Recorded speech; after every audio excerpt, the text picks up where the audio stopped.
Sem mais delongas, vamos acompanhar a última palestra deste primeiro dia do Encontro Nacional de Gestores Legislativos Municipais, que abre o calendário de eventos da UVB em Brasília. Nosso próximo tema abordará os desafios da gestão dos legislativos municipais. Nosso convidado é o doutor José Marinho. Ele exerce o cargo de diretor da Escola da Assembleia Legislativa do Rio Grande do Norte, é graduado em Direito pela Universidade Federal do Rio Grande do Norte e atualmente é o diretor de Educação e Inovação da ABEL, a Associação Brasileira de Escolas do Legislativo e de Contas. Prontíssimo. Fique à vontade, senhor.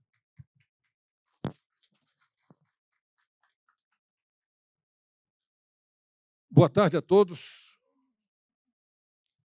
Em primeiro lugar, eu quero agradecer a honra desse convite.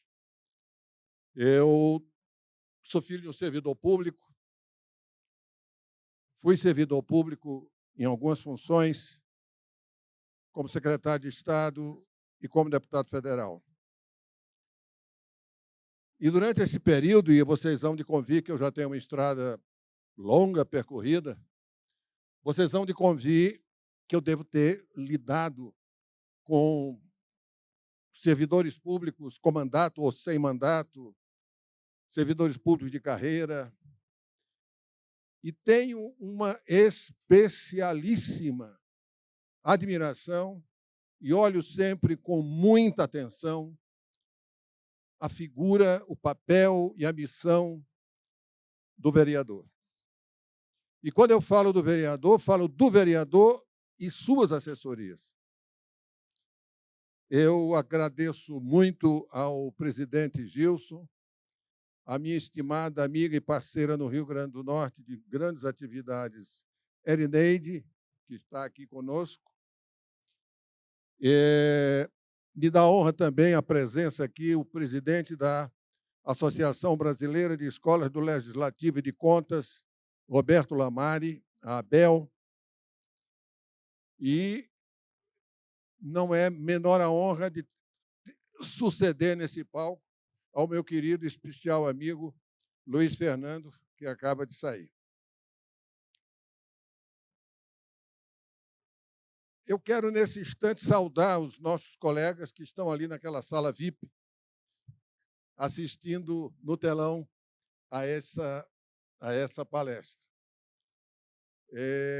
Eu quero conversar com vocês hoje. Vocês verão que as telas que eu vou apresentar são apenas frases. O que eu tenho para compartilhar com vocês é um sentimento e uma experiência que veio se acumulando ao longo desses anos por onde eu passei e que, em tese, se resume à minha convicção atual. Nós vivemos um mundo, não é só um país, um mundo onde os princípios básicos, fundamentais, históricos da liberdade estão sendo ameaçados. E se existe alguma possibilidade de resistir a eles, de enfrentá-los de uma forma criativa, inovadora e adequada, seguramente será na valorização do papel do vereador. Não preciso dizer isso a vocês, vocês sabem o que é que eu estou falando. Vocês sabem que em determinados lugares, se alguém se candidatar a senador e ficar em Brasília ou em São Paulo e mandar os meios materiais, ele pode se eleger senador. Mas não vai se eleger vereador se não estiver presente, pisando no chão do município. Não vai. Porque a dor, o sentimento, é onde o sapato aperta, e se a enxurrada derrubou um barranco, o som chega na porta do vereador. Se a ponte caiu, o ruído, o barulho, tira o vereador da Câmara, ou a vereadora. Por isso, a minha alegria e a minha grande satisfação de, nessa tarde, compartilhar com vocês esses sentimentos. Eu vou começar pedindo agora, parece até que eu não comecei ainda, eu vou dar sequência pedindo agora que vocês pensem, não precisa responder alto, pensem, mas pensem seriamente no seguinte: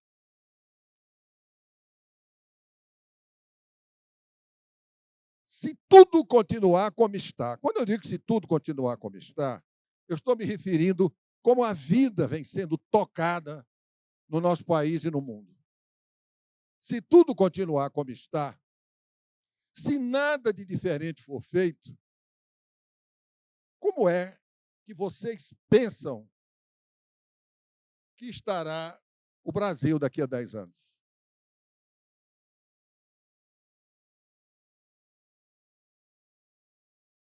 Uma pergunta técnica. Minha mochila está lá?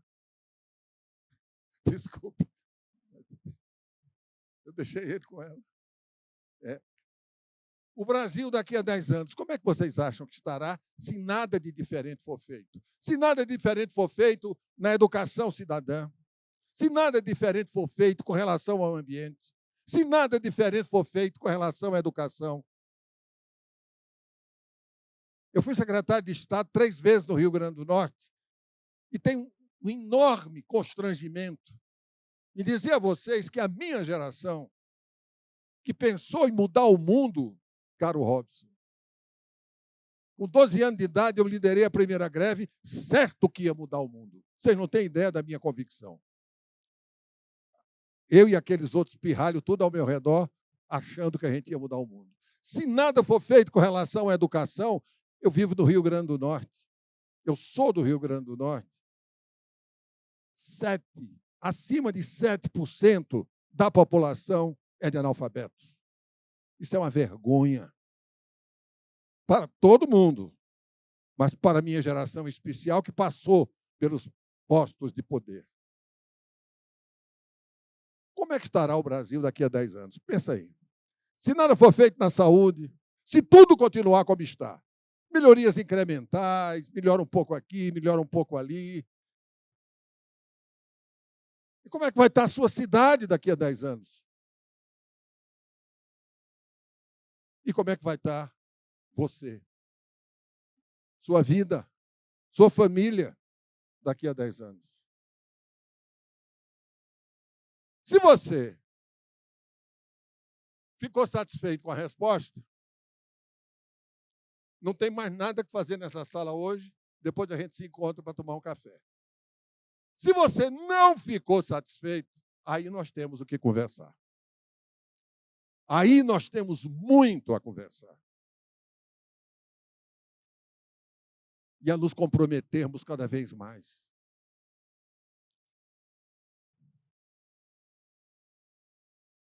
O presente é o futuro em preparação. Qual é o futuro que eu quero? O que é que eu estou fazendo hoje para o futuro ser diferente? Se o que eu pensei daqui a 10 anos não está bom. Se eu quiser que mude daqui a 10 anos, eu tenho que fazer a mudança a partir de agora. O que é que eu vou fazer diferente na minha vida? Com a minha comunidade? O que é que eu vou fazer diferente na educação dos meus filhos e netos?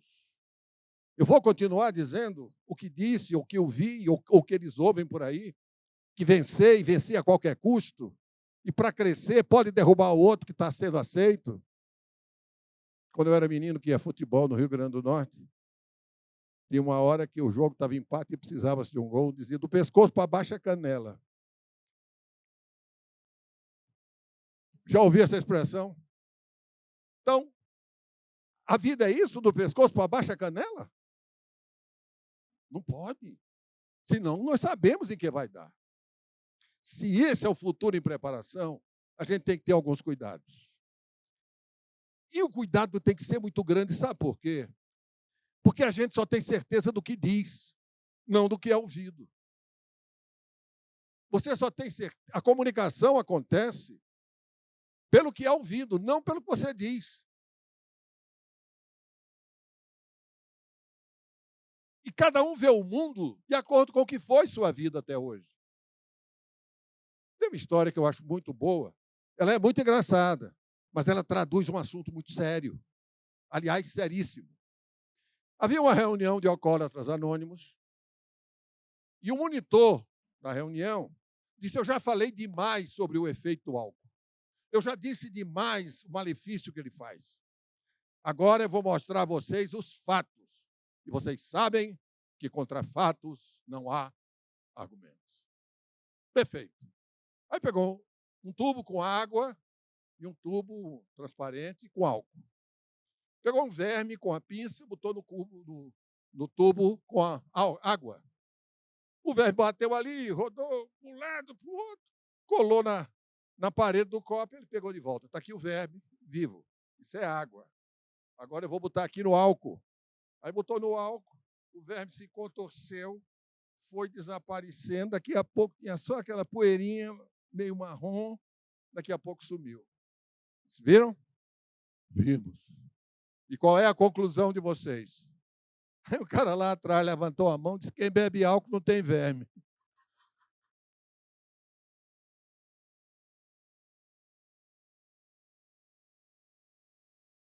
Cada um vê o mundo de acordo com o que foi até aquele momento.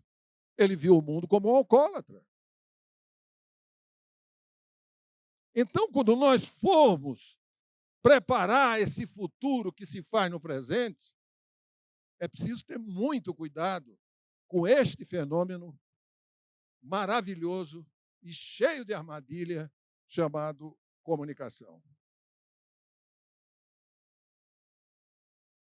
A gente viu um filme, vocês viram um filme chamado O Exterminador do Futuro?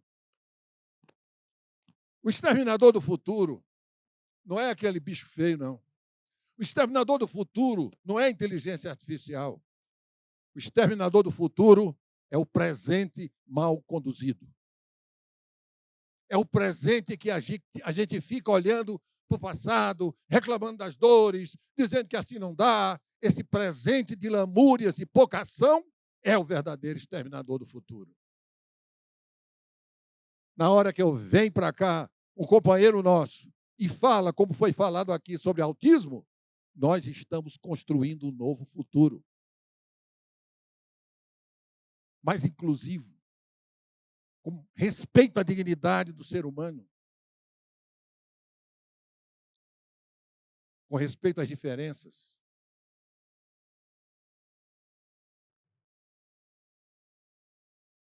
Mas nós temos a tendência de pensar o futuro em linha reta.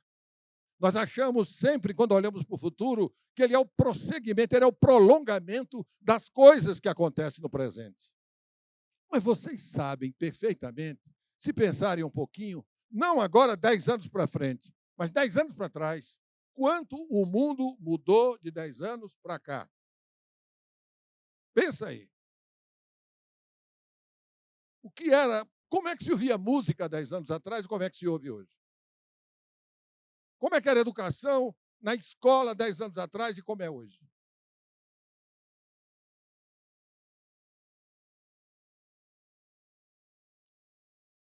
Tudo isso de mudança que aconteceu nos últimos 10 anos, a gente sabe que aconteceu, a gente sente que aconteceu, a gente vive essas mudanças. Mas a gente se conduz como se não fosse mudar nada nos próximos 10 anos. E o futuro não pode ser entendido como prolongamento em linha reta do que é o presente. Ele não será assim. Nós vivemos um presente instável. Obrigado. Nós vivemos um presente instável e olhamos para o futuro, cujas luzes que iluminam estão cada vez mais fracas. Eu estou vendo com menos nitidez e com menos clareza o que será o futuro.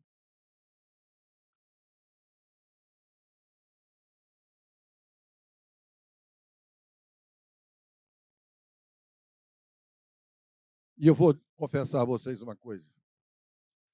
Nas condições que nós estamos, ao invés de tentar adivinhar o que vai ser o futuro, é muito melhor construir o futuro que nós queremos.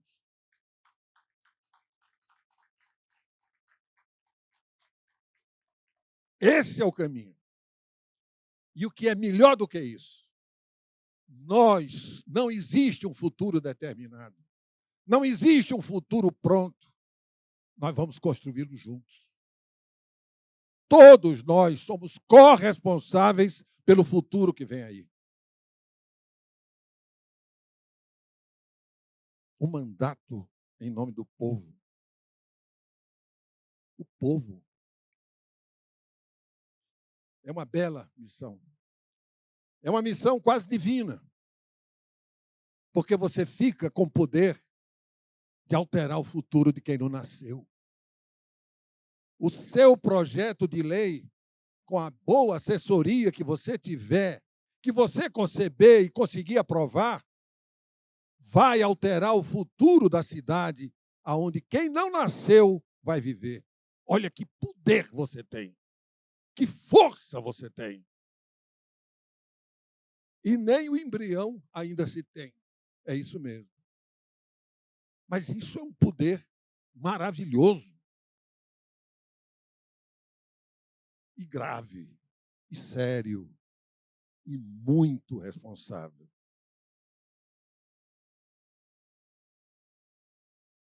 E aqui vem o grande desafio. Você e a formação de sua equipe, do seu time. Uma vez,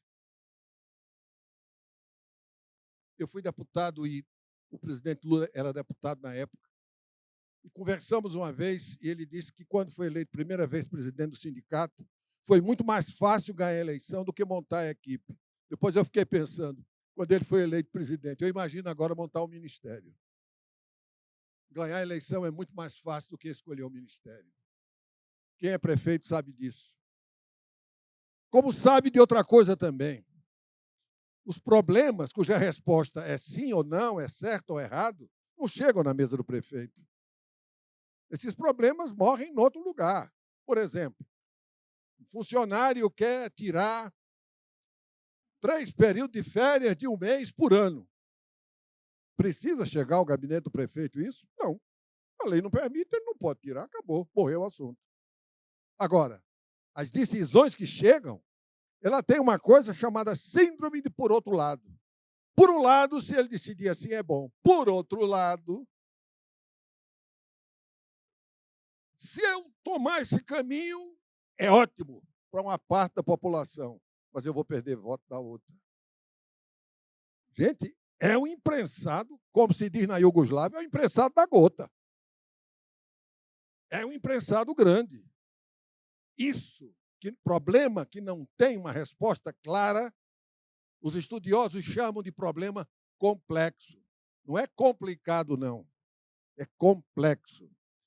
Se a gente for buscar a origem da palavra, a palavra no grego é complexos, é aquilo que é tecido junto.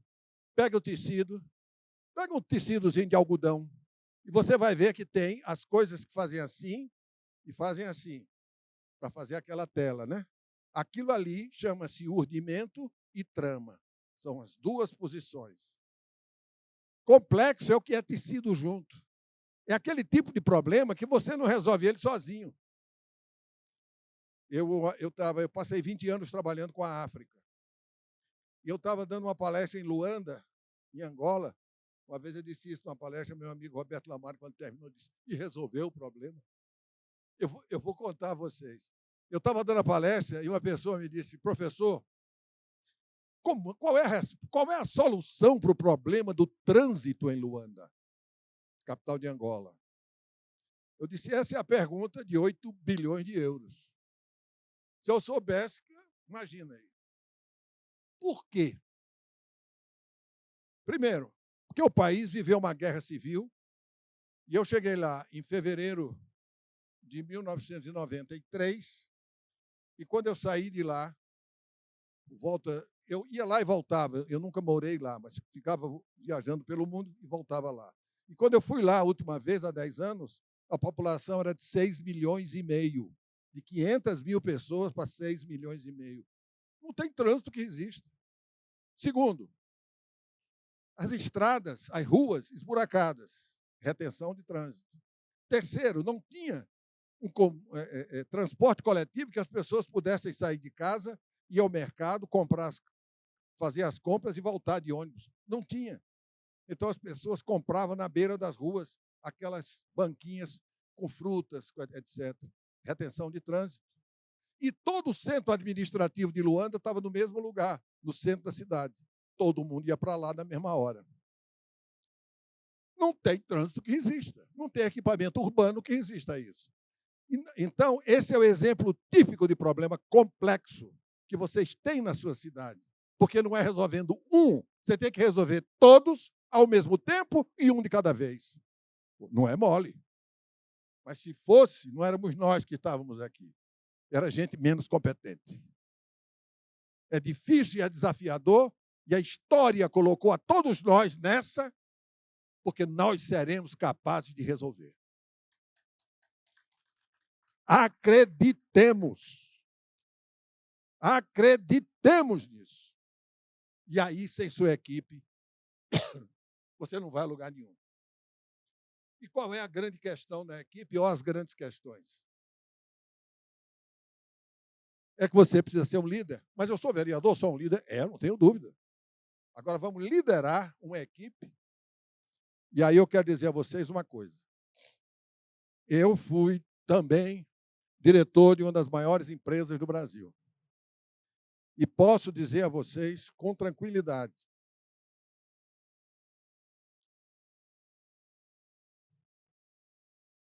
o líder no setor público enfrenta dificuldades, situações iguais a que enfrenta o líder numa empresa privada. E aqui nós vamos, de uma vez por todas, acabar com a conversa que está por aí de que a política complica as coisas. A política é a salvação do país. É a política. É a conversa, é a divergência, é o ponto de vista diferente e a busca de um resultado comum. Com força, com ênfase, com fé, com seriedade, com ética e com moral. E competência técnica sem habilidade e competência política não leva a gente para lugar nenhum. Eu tenho uma excelente ideia. Tem como levar à prática? Tem um time que lhe ajude a transformar essa ideia, encontrar o caminho de se realizar na prática? Tenho. Vamos para a luta. Se você não tiver, se você viver de nariz arrebitado, se você achar que para nós... Tem algum vereador aqui de primeiro mandato? Deixa eu dizer uma coisa a vocês. Os de mais de um mandato já sabem. Mas eu vou fazer aqui agora, não espalho, não. É um negócio só aqui entre nós mesmo. Só nós. O nível de tolerância que você tem na campanha é desse tamanho. Depois de eleito, ele faz... Fica bem pequenininha a sua tolerância. E precisa continuar. O seu eleitor precisa continuar lhe vendo, capaz de ouvir, de saber mostrar a possibilidade de atender ou não. Precisa ser acolhido. Às vezes, mais do que o problema resolvido, ele precisa de um gesto de simpatia, de amor. Ele pode sair sem o problema resolvido, mas ele não pode ser tratado de forma indiferente.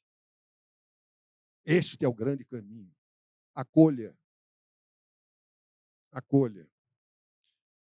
Às vezes se fala de empatia como uma coisa muito simples. Se sentir no lugar do outro. É impossível. É impossível se sentir no lugar do outro. Por quê? Eu conversando com alguém vai se sentir com a idade que eu tenho, com a história que eu tenho? Não. Se vocês não disserem para ninguém, eu vou fazer 76 anos no mês que vem. Mas pode se colocar ao lado do outro, colocar o seu ouvido para ouvir. Procurar entender que ele não vai ser tratado de forma indiferente. Procurar ele sentir o seguinte: eu não saí com o problema resolvido, mas eu fui tratado com a importância que eu gostaria de ser tratado. Ao lado, vamos lá, e encaminhar alguma alternativa. E vamos continuar formando a equipe. O grande desafio do líder, quando eu chego no setor público, aí vai dizer, é a indicação política. Claro, é uma circunstância, faz parte. Há uma indicação política. Mas na empresa privada também há. E muito. E muito. O líder, portanto, eu queria dar uma notícia a vocês. O líder não forma seguidores. Quem forma seguidores são esses influencers. Influencer. Todo dia um se suicida. É um negócio horrível. Ou morre. Vocês já viram a quantidade de morte de influenciador que tem por aí? O líder não forma seguidores. O líder tem o dever de formar novos líderes. E não ter medo de perder o poder e a força por ter formado alguém. Ao contrário. Então, outra proposta que eu quero fazer a vocês, vamos jogar fora o medo de perder e vamos assumir a vontade de ganhar. Isso faz toda a diferença. Troque o medo de perder pela vontade de ganhar. Não tenha medo de formar alguém capaz, de trazer alguém mais capaz do que você para a sua equipe. Não tenha medo. Seja leal e exija, pelo seu comportamento, a reciprocidade da lealdade. Não tenha medo.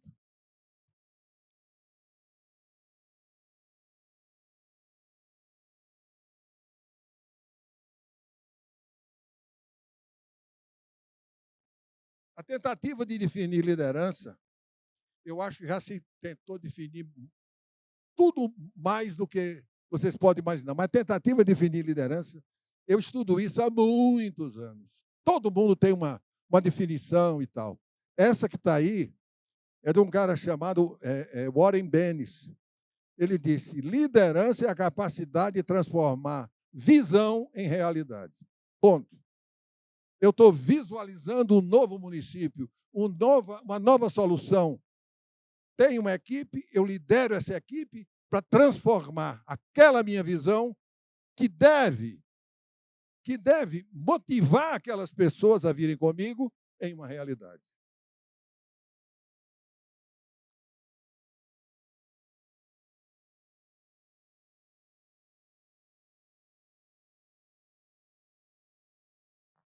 Agora, qual é a imagem que vocês têm de um líder? Foto. Uma imagem de um líder. Entrou na internet e procura a imagem de um líder. Quase todas é o líder em ação, né? É o carismático, é na cabeceira da mesa, dando diretrizes, para onde vamos, o que vamos fazer.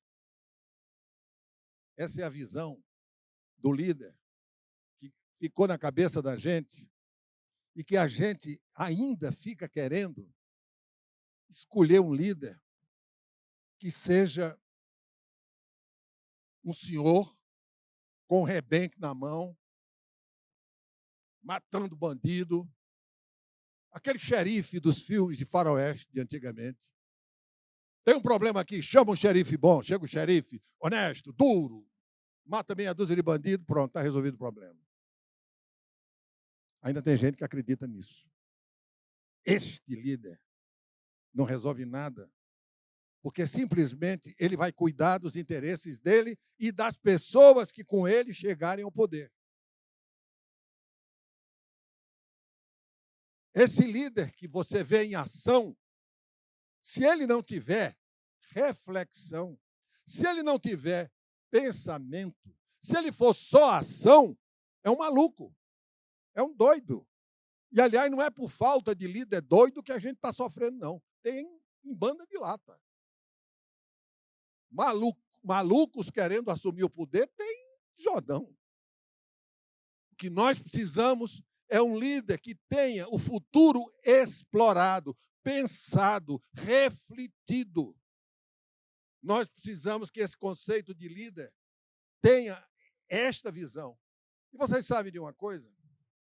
Tem uma empresa americana de pesquisa chamada Elderman Trust Barometer. Essa empresa fez uma pesquisa com os principais líderes de empresas americanas. E agora é CEO, né? CEO. Os CEOs das principais empresas americanas. Vocês pensem aí, pode chutar. Quantos por cento dos líderes, do tempo deles, eles lidam pensando no futuro? Quanto tempo eles gastam pensando no futuro? Pensou?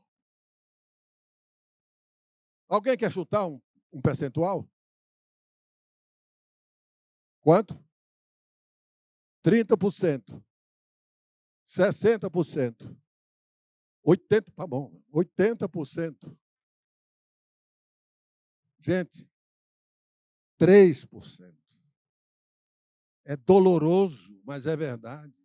Não se para pensar no futuro. O presente é consumidor do tempo de pensar no futuro. E você faz um voo para o futuro às cegas. Se você não pensa no futuro, quantas vezes na vida você parou para responder aquela primeira pergunta que eu fiz? Pense o que você vai ser daqui a 10 anos, pense o que está o Brasil daqui a 10 anos. Talvez alguns tenham pensado a primeira vez.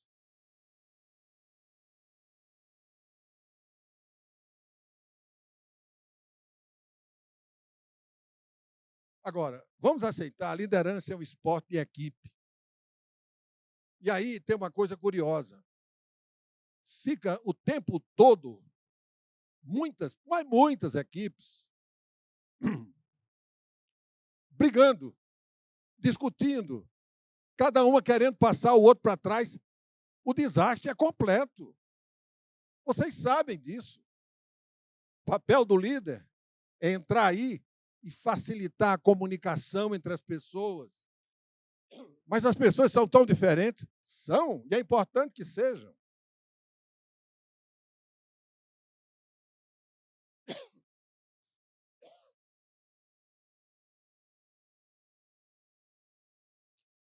Gente, meus amigos, minhas amigas, se a gente quiser eficiência, vamos fazer uma equipe que todo mundo pense igual. E você estabelece regras rígidas para todo mundo pensar igual e do mesmo jeito. Aí você tem eficiência. Mas quando vem a crise, você precisa de inovação. E a inovação só vai acontecer se as pessoas forem diferentes. Pensarem de forma diferente. Tiverem uma visão de mundo diferente. Se pensar todo mundo do mesmo jeito, não vai conseguir vencer a crise. Não vai conseguir ser inovador. Eficiência é fazer o que já se sabe que tem que fazer, todo mundo igual. Inovação não. É descobrir qual o caminho que eu preciso tomar para enfrentar uma realidade que é nova. Que eu não esperava que acontecesse.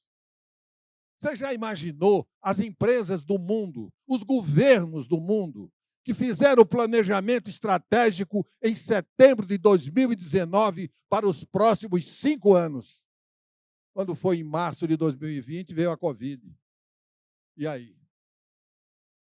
Aquilo tudo ficou passado para trás.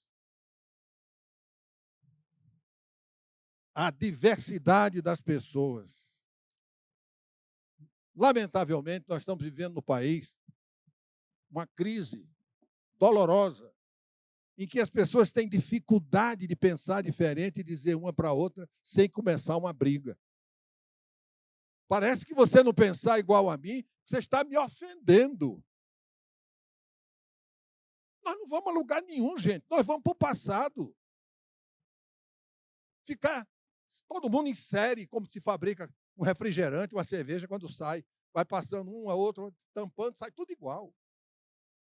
Onde é que nós vamos chegar num mundo tão diferente como esse? O diálogo. Você sabe o que significa parlamento? Parlamento é falar. Parlare, falar. O parlamento é o lugar que se conversa, que se discute, que se tem ponto de vista diferente. A Câmara de Vereadores, a Assembleia Estadual, o Congresso Nacional.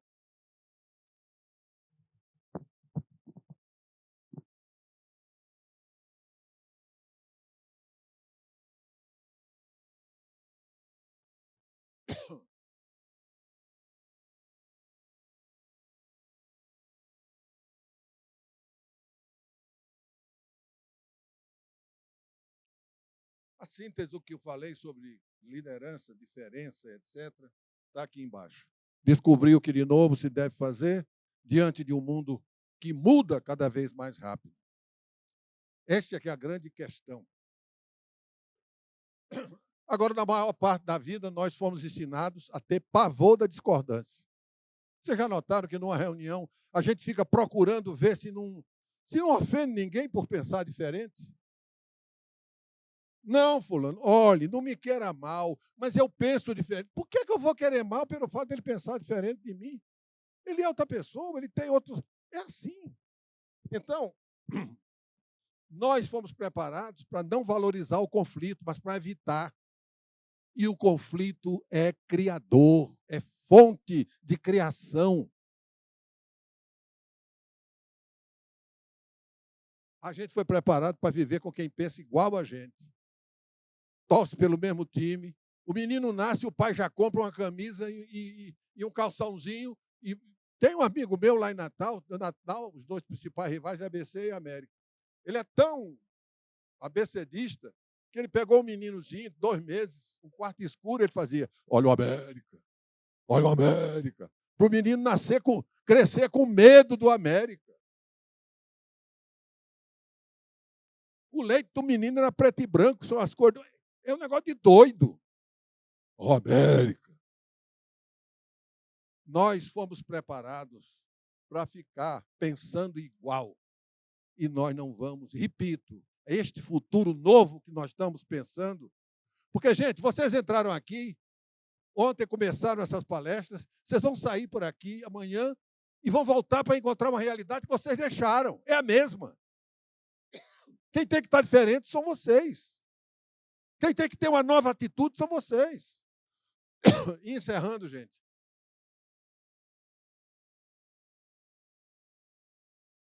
Os problemas complexos, não há uma resposta certa. Existem várias possibilidades. Então, o que você tem que procurar não é encontrar uma resposta certa para os problemas complexos. Deve ser pela melhor resposta possível.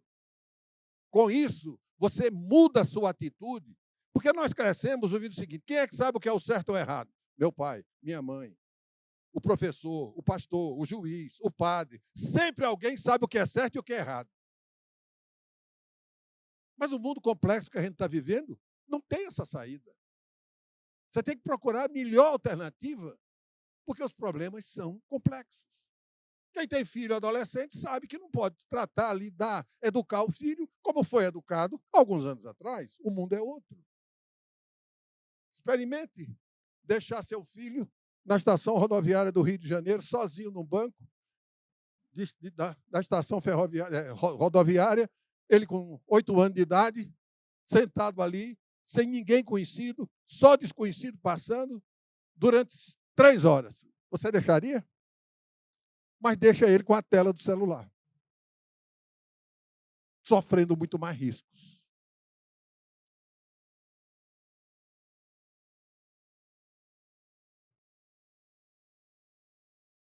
Com essa alternativa de olhar para os problemas complexos dessa forma inovadora, você passa por conjugar diferentes respostas possíveis.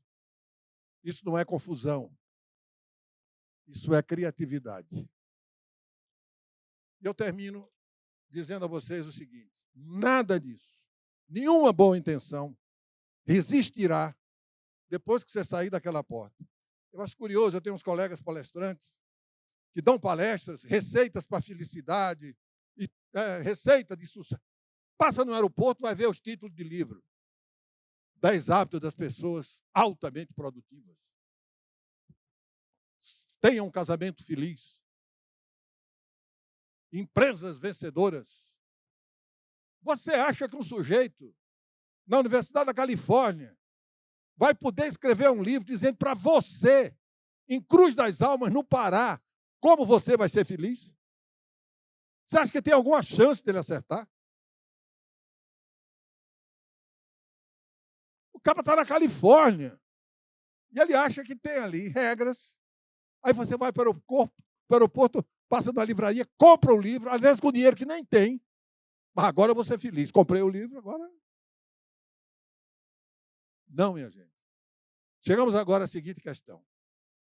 O uso do poder é que vai fazer a diferença de tudo que nós conversamos aqui, de todas as boas intenções. E a gente precisa acreditar no poder que nós temos. A gente só reconhece o poder que os outros têm. O poder do prefeito, o poder do deputado estadual, do governador, o poder do presidente da República. E nós? Nós temos um enorme poder. Para começar, Einstein dizia que as duas maiores forças do universo, que a maior força do universo é a vontade humana. Quando a gente quer, chega. Mas você chega, não é porque um coach disse, não. Você chega pela sua capacidade de luta. Quem tem um filho, a mãe que tem um filho com paralisia cerebral, sabe do que é que eu estou falando. Porque a força que vem dela é impressionante. Aquela criança que ela começou a pegar pequenininha, já é quase um homem. Ela continua magrinha e baixinha, mas bota no braço. De onde é que vem essa força?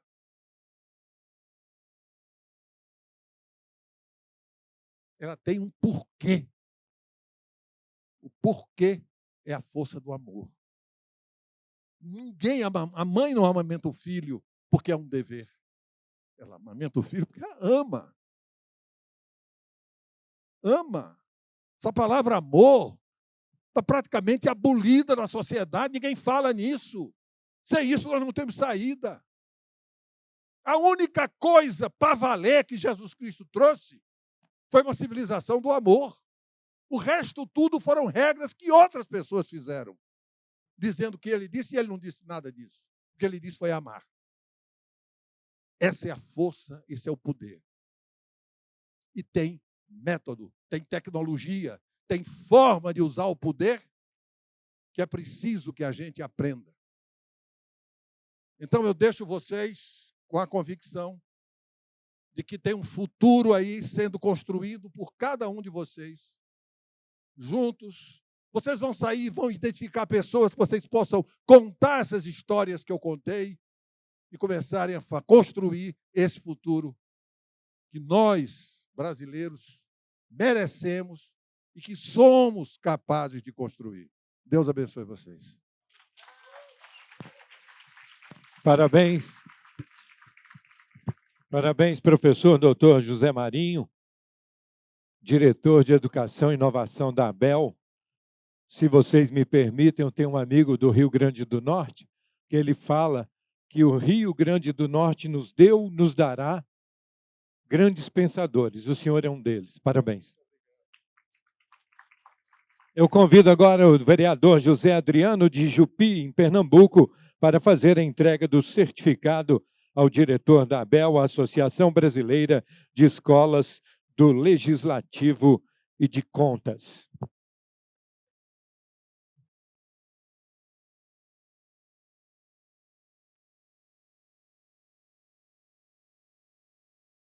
Estamos encerrando os trabalhos de hoje.